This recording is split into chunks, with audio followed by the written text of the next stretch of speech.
बिस्मिल्लाहिर्रहमानिर्रहीम। अस्सलाम वालेकुम। Let's start our today's lesson. हमने ईडियम 30th तक किए, इसके बाद हम आज शुरू करते हैं 31 से। तो देखते हैं, let's see. Beat somebody black and blue. Beat somebody black and blue का मतलब है खूब पिटाई करना। ब्लैक एंड ब्लू जैसे कहते हैं, देखिए जिसको बहुत ज़्यादा पिटाई हुई हो उसकी स्किन की क्या कंडीशन होती है, जैसे निशान पड़ जाते हैं नीले काले, ठीक है ना। तो यही वो beat somebody black and blue का भी यही मतलब है। तो please beat the criminal black and blue के क्या किया पुलिस ने, मुजरिम की खूब पिटाई की। नेक्स्ट देखें, बीट द एयर का मतलब है to make repeated futile attempts, यानी मुसलसल बेसूद कोशिश करना, यानी जिसका कोई असर ना हो, जिसका कोई फ़ायदा ना हो। To pass the exam without preparation is like to beat the air, कि बग़ैर तैयारी के इम्तहानात देना जो है वो कैसे है, बिल्कुल बेफ़ायदा है। बीट द एयर यानी मुसलसल बेसूद कोशिश, जिसका कोई फ़ायदा ना हो। रॉन्ग डायरेक्शन में अगर कोई कोशिश कर रहा है जिसका कोई नतीजा, कोई निकलने का इम्कान ना हो, कोई फ़ायदा हासिल ना हो, उसे कहते हैं बीट द एयर। नेक्स्ट देखें 32A, a bed of roses, ठीक है, फूलों की says. Pleasant care free living, care का एक मतलब फ़िक्र भी होता है, केयर फ्री का मतलब है बग़ैर किसी फ़िक्र के। तो life is not a bed of roses, कि ज़िंदगी जो है वो क्या है, एक बेड ऑफ रोज़ेस यानी फूलों की सेज नहीं है। अ बेड ऑफ थॉर्न्स, आगे देखें, कांटों का बिस्तर।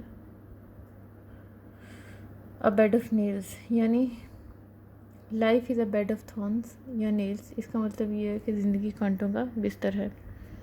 आगे देखें, बिफ़ोर लॉन्ग। बिफ़ोर लॉन्ग का मतलब है जल्दी, यानी देर होने से पहले जल्दी। I hope that the result will be announced before long, मुझे उम्मीद है कि नतीजे का ऐलान बहुत जल्द कर दिया जाएगा।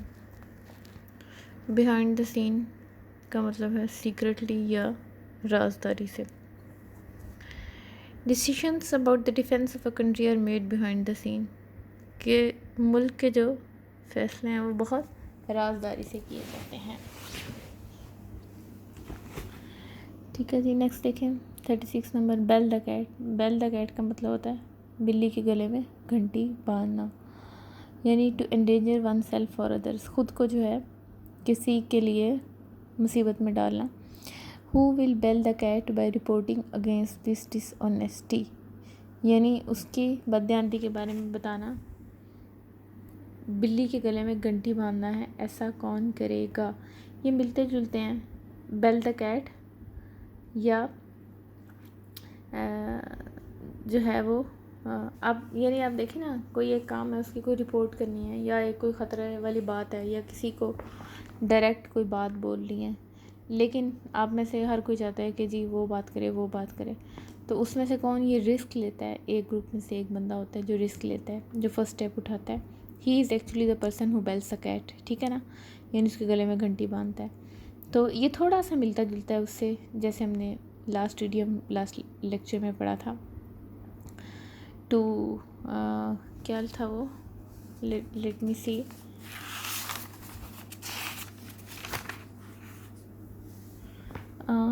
वो इडियम था the lion, to bear the lion in its den, कुछ ऐसा था, ठीक है ना। Bear the lion in its den, हाँ जी बिल्कुल ये है, bear the lion in his den. 29 नंबर देखें जी। तो ये थोड़ा सा मुख्तलिफ है, सेम नहीं है, लेकिन उसमें है किसी के सामने जो है वो किसी के इलाके में जाके उससे डायरेक्ट सीधी मुंह पे बात करना, या उसके अगेंस्ट भी अगर कोई बात है उसको स्ट्रेट फॉरवर्ड भी करना है। लेकिन बेल द कैट जो है वो एक ग्रुप ऑफ पीपल में से अगर एक रिस्क ले बात करने का, तो उसमें बेल द कैट है। आगे है below the belt. Below the belt का क्या मतलब है, अनफेयर, क्रूअल, नामुनासिब। 37 नंबर में पढ़ रही हूँ। You know it is below the belt to cheat a friend, यानी दोस्त को धोखा देना एक नामुनासिब बात, ठीक है जी। नेक्स्ट देखें, बीनीथ वंस डिग्निटी, शान के ख़िलाफ़। It is below our dignity to disobey your teacher, यानी अपने उस्ताद की बात ना मानना जो है वो शान के ख़िलाफ़ है। वक़ार के मुनाफिक है कि आप उस्ताद की बात ना मानें। बेटर हाफ किसे कहते हैं? हस्बैंड और wife. His better half is a good house keeper. ठीक है, बेटर हाफ यानी जीवन साथी को कहा जाता है। नेक्स्ट देखें, between the devil and the deep blue sea, to have two choices but both of them are equally unpleasant. यानी कोई दो हो ना चॉइसेस, दोनों ही उनमें से ऐसी आउट नहीं की जा सकती। वो कहते हैं ना कि एक तरफ उर्दू में भी ऐसा ही है, ठीक है, कि यानी एक तरफ खाई है, ठीक है, और दूसरी एक तरफ कुआं है, दूसरी तरफ खाई है। इधर कुआं उधर खाई, ये लिखा भी हुआ है जी। तो यानी अब इधर कुआं उधर खाई है तो क्या चूज़ करें? यानी दोनों ही जो हैं वो नेगेटिव ऑप्शंस हैं। तो यही मतलब है between the devil and the deep blue sea. एक साइड पे डेवल शैतान को कहते हैं, डीप ब्लू सी गहरा समुंदर, ठीक है। The master said that Ali should either marry his lame girl और leave the job, so Ali was between the devil and the deep blue sea, ठीक है। यानी या तो लंगड़ी बेटी से शादी करे, नहीं तो नौकरी छोड़ दे। तो दोनों ही ऑप्शन उसके लिए काबिल कबूल नहीं है, इसलिए between the devil and the deep blue sea. So these are your idioms for today. Next, now move on to our prepositions. अच्छा जी, होपफुली आप अपना काम जो है वो कर रहे होंगे स्टूडियसली। लेट्स सी,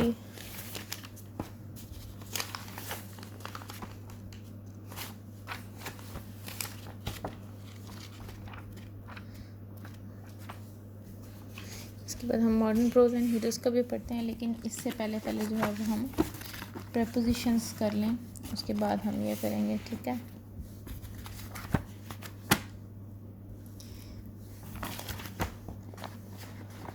कल एक्सरसाइज 1 आपके साथ शेयर की थी,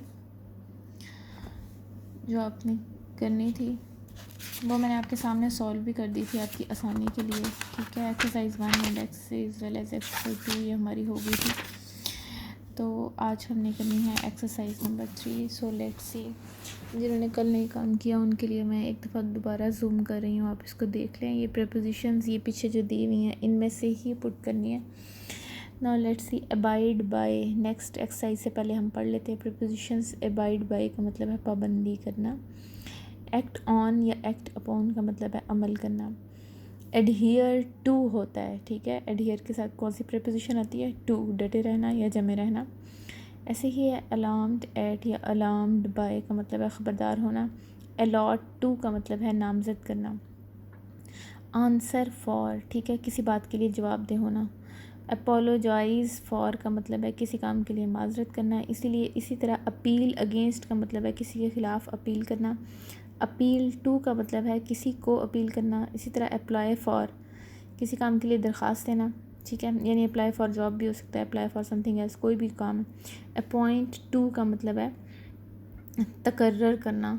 आर्म विद का मतलब है मसल्ला होना, ठीक है, यानी armed with, he was armed with guns and all that, ठीक है, यानी उन चीज़ों से मसला था, उसके पास ये हथियार थे। आर्म जो है हथियार, आर्म्ड विद होता है। अराइव इन मुल्क में आमद। अवेल ऑफ फ़ायदा उठाना, ठीक है, अवेल योर सेल्फ ऑफ जी। एक्म्पेंड बाय का मतलब है साथ होना। ऐड टू इजाफ़ा करना। एडमिट टू एतराफ़ या तस्लीम करना। एडमिट ऑफ का मतलब है मुमकिन ख्याल करना। एलाइट फ्रॉम सवारी से उतरना। अच्छा, ये जो एग्जैक्ट वर्ड्स होते हैं प्लीज़ वो यूज़ किया करें। हाँ, ये बहुत खूबसूरत वोकेबलरी है, किसी चीज़ से किसी सवारी पे चढ़ने के लिए उतरने के लिए स्पेशल वोकेबलरी है, ठीक है, तो आपने याद रख लेना है। एलाइट फ्रॉम होता है सवारी से उतरना। एलाइट ऑन या अपॉन है परिंदे वगैरह का ज़मीन पे उतरना, ठीक है। एलाइट फ्रॉम सवारी से उतरना, यानी अगर आप किसी सवारी से उतरते हैं, और एलाइट ऑन या अपॉन परिंदे वगैरह का ज़मीन पे उतरना। नेक्स्ट है आंसर टू, किसी के सामने जवाबदेह होना, ठीक है, ये हमने अभी पहले आंसर फॉर भी पढ़ा है, ये देखें आंसर फॉर या आंसर टू ये भी हो सकता है। अपोलोजाइज़ टू किसी से माजरत करना, ठीक है, अपोलोजाइज़ का भी हमने पढ़ा है, फॉर भी है टू भी है दोनों। नेक्स्ट देखें, अपील फॉर किसी काम के लिए अपील करना, एपिटाइट फॉर ख्वाहिश करना, एपिटाइट वैसे भूख को कहते हैं लेकिन एपिटाइट फॉर ख्वाहिश करना। भूख भी एक्चुअली क्या होता है, it's a kind of wish के खाना खाने की तलब होना, ठीक है, इसलिए ख्वाहिश करना, एपिटाइट फॉर। अप्लाई टू किसी को दरख्वास्त देना, अप्रूव ऑफ मंजूरी देना, अराइव एट किसी जगह पर आमद, अटेंड टू तवज्जो देना, एवेंज योरसेल्फ ऑन इंतकाम लेना। ठीक है जी, यहाँ तक जो है वो आप उसको प्रिपेयर करके आएंगे। अब एक्सरसाइज को देख लेते हैं।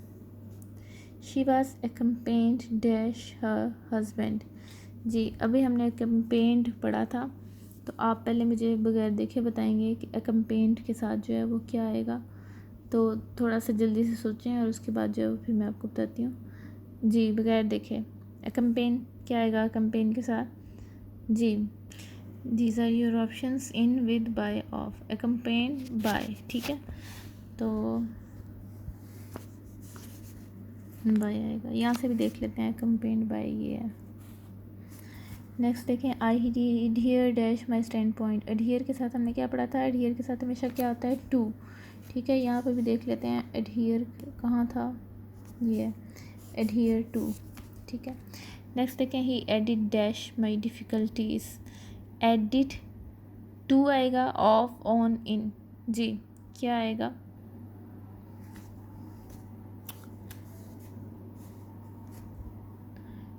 टू, ठीक है, इट्स हियर एड टू।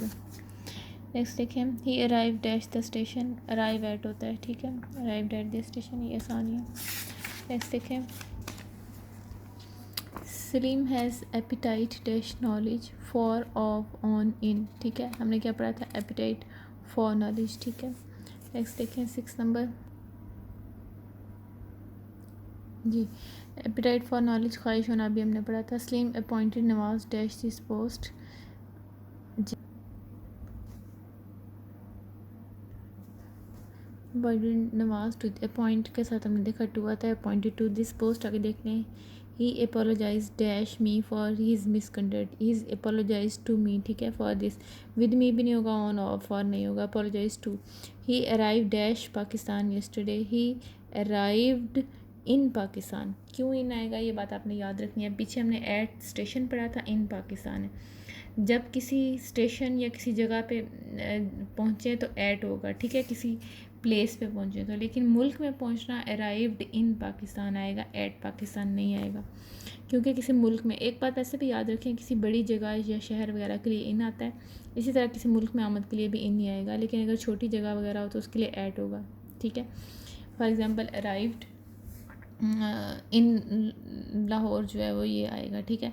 लेकिन कोई छोटी जगह या छोटा सिटी या छोटी प्लेस है उसके लिए एट अमूमन जो है वो यूज़ किया जाता है। जी नेक्स्ट देखें,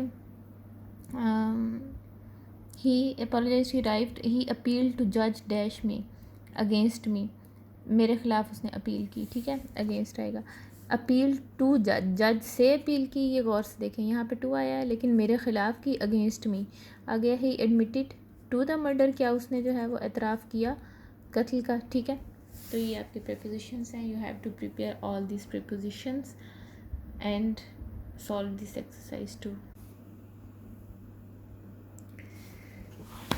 let's do our lesson now. हमने जहाँ से छोड़ा था, मिस्टर सोमरवेल की हम बात कर रहे थे कि उन्होंने इंग्लिश ऐसे पढ़ाई जैसे कि किसी और ने नहीं पढ़ाई थी।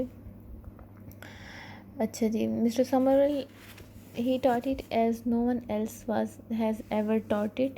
Not only did we learn English passing thoroughly, but we practiced it continually. English analysis. Mr. Somerville had a system of his own. Mr. Somerville का एक अपना ही निज़ाम था। ही क्या निज़ाम था, he took a fairly long sentence, वो एक लंबा सा जुमला लेते, and broke it up into its components by means of black, red, blue and green inks, और उसको जो है वो क्या करते हैं, इसके अज्जा में तोड़ते, काली, सुर्ख, नीली और सब्ज़ स्याही या रोशनाई की रोशनाई से में, ठीक है। यानी वो अलग अलग क्या करते थे कि एक सेंटेंस लेते और उसमें अलग अलग इंक के साथ अलग अलग कंपोनेंट्स जो है वो लिखते, और आगे उन्होंने डिटेल लिखी हुई है। ये जो होता है ना आपका ये, ठीक है, it is for this sign is for your explanation, ठीक है।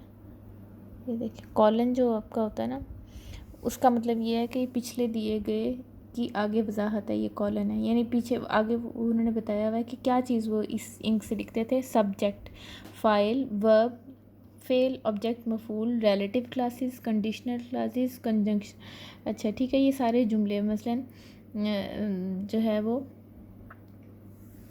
रिलेटिव क्लासेस यानी मुतल्लिका ज़ैली जुमले, कंडीशनल क्लासेस शर्तिया ज़ैली जुमले, कंजंक्टिव एंड डिसजंक्टिव क्लासेस अतफ़ी और तरदीदी जुमले, यानी ये सारे जुमलों की इकसाम है, ठीक है। ये जब आप ग्रामेटिकली आपने ये पढ़े होंगे, अगर जैसे आपको subject, verb, object, relative clauses, इन सारी चीज़ों को पता है। अगर नहीं पता तो वो आप मज़ीद उसको भी ग्रामर पोर्शन में जो है हम ये काइंड्स में उसको कर लेंगे। तो वो अलग अलग इंक से लिखते थे ताकि क्लियर हो जाए सब्जेक्ट क्या है, वर्ब क्या, ऑब्जेक्ट क्या वगैरह। Each had its colour and its bracket, हर एक की जो है अपना रंग और अपनी कोसाइन होती। It was a kind of drill, ये एक तरह की मश्क थी, प्रैक्टिस थी।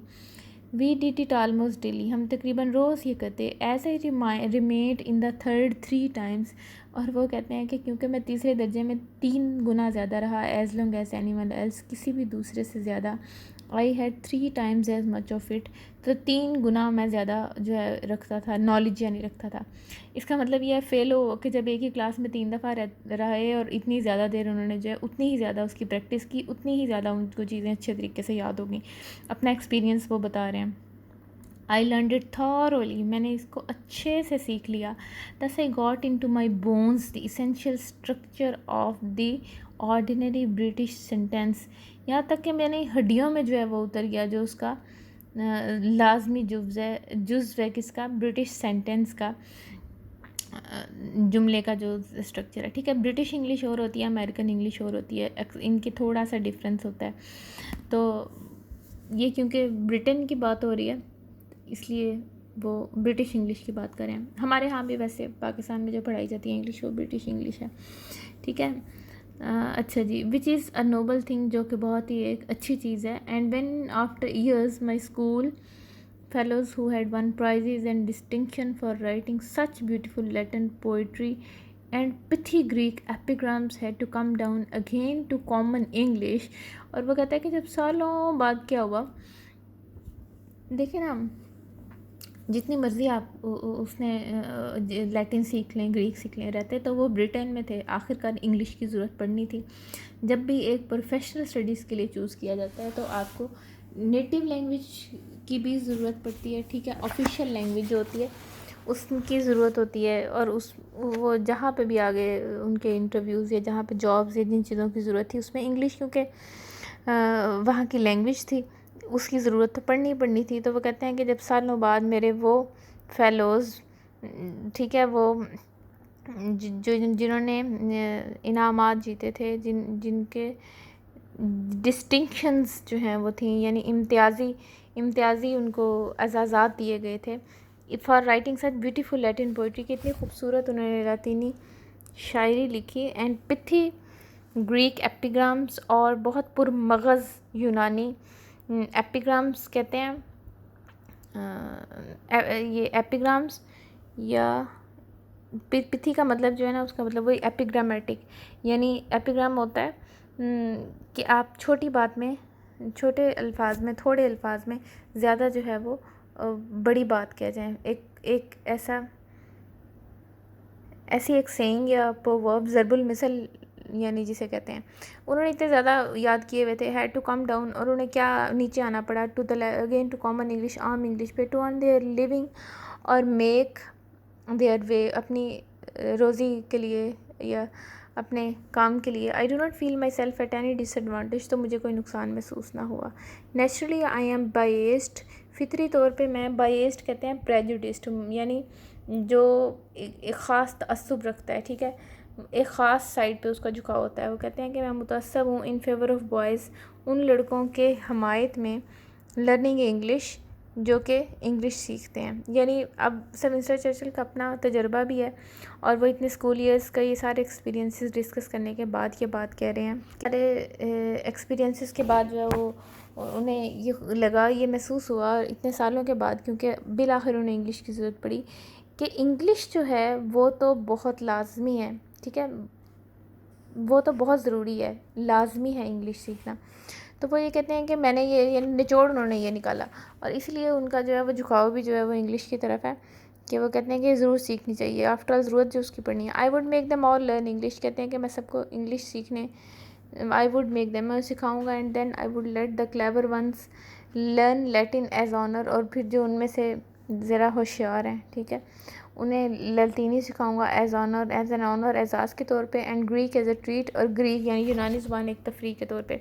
यानी पहले इंग्लिश सिखानी है सबको, वो इसेंशियल लैंग्वेज के तौर पे सबको आनी चाहिए, उसके बाद जो है वो ग्रीक या लैटिन सिखाऊंगा। बट दी ओनली थिंग, लेकिन जो एक चीज़ I would whip them for, जो जिस पे मैं सज़ा दूंगा, इज़ नॉट नोइंग इंग्लिश, वो क्या होगी कि इंग्लिश ना जानना। आई would whip them hard for that, इसके लिए मैं सख्त सज़ा दूंगा। यानी वो इसमें ये समझते हैं कि इंग्लिश जो है वो सबसे अहम ज़ुबान है जो कि ज़रूर सिखाई जानी चाहिए। अब आपने ये सिनोनिम्स करने हैं अच्छे तरीके से, आपका ये होमवर्क है, और क्वेश्चन आंसर्स जो हैं वो भी आपने साथ साथ, मैंने आपसे कहा था शॉर्ट क्वेश्चंस करते जाइए, क्वेश्चन आंसर्स हैं इनको भी आपने जो है वो प्रिपेयर करना है। See you in next class. Okay, take care, अल्लाह हाफिज़।